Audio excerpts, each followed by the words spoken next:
Okay, let's just summarize the basic strategy to do these optimization problems. Oftentimes they'll just give you the function in question, but in this case, no, you have to determine a function depending on one variable that models the situation, and drawing a diagram is almost always a good idea. Step 2, find the derivative of that function. Set the derivative equal to 0 to solve for critical numbers. That could also include when the first derivative is undefined. And once you found the critical numbers, use the first or second derivative test to ensure that critical numbers give a maximum or minimum value for the function. Okay, so here's a diagram. Here's the river.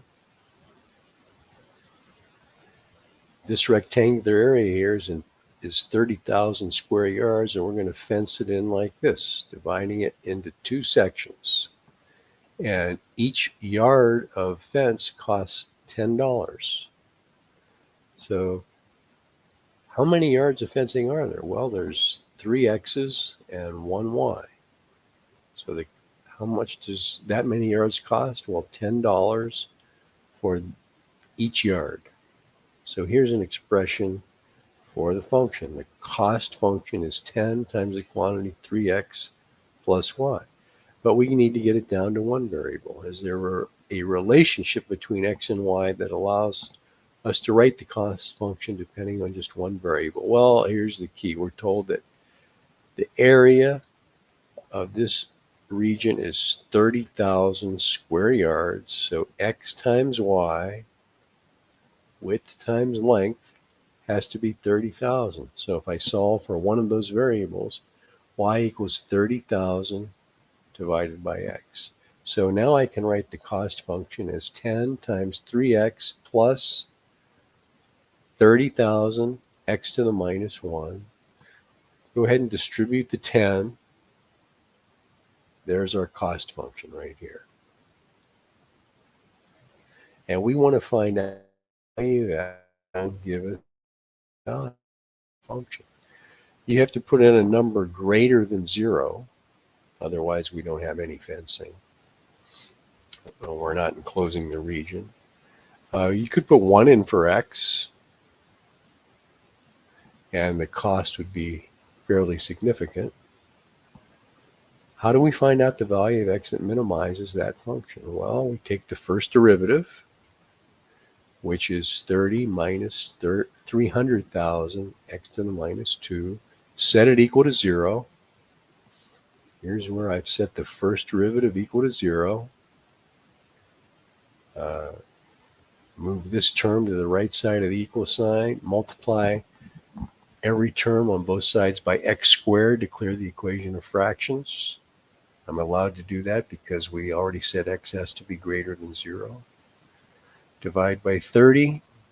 Take the square root of both sides, which is plus or minus the square root of 10,000. The square root of 10,000 is 100, but we're only using the positive value again because x has to be greater than 0. So here's the first derivative test right here, where this is actually could be considered an open parentheses because x has to be greater than 0. There's the critical number. It divides the cost function into two regions, or the first derivative. If you pick a number, a test number in this region, what's c prime of 5? Put 5 into the first derivative. You see you get a negative number. That tells us that the original function has to be decreasing, and this to the left of 100. To the right of 100, the cost function, c prime of 200, for example, is positive. Increasing, that tells us we have a relative minimum at 100. Okay. As a matter of fact, it'll be an absolute minimum. So if we go back to board 1, the dimensions of the fence, x is going to be 100. Well, we know that x times y is 30,000, so y equals 30,000 divided by 100.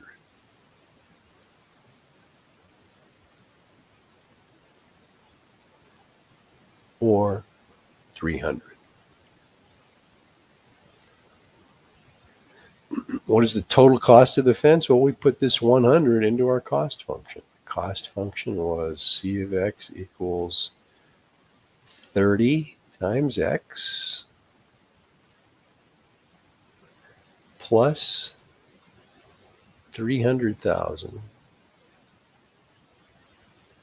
over x squared. So it looks like 1, 2, 3, 4 of these zeros. Going to Desmos here. C of 100 equals 6,000. I'm just going to paste in a picture.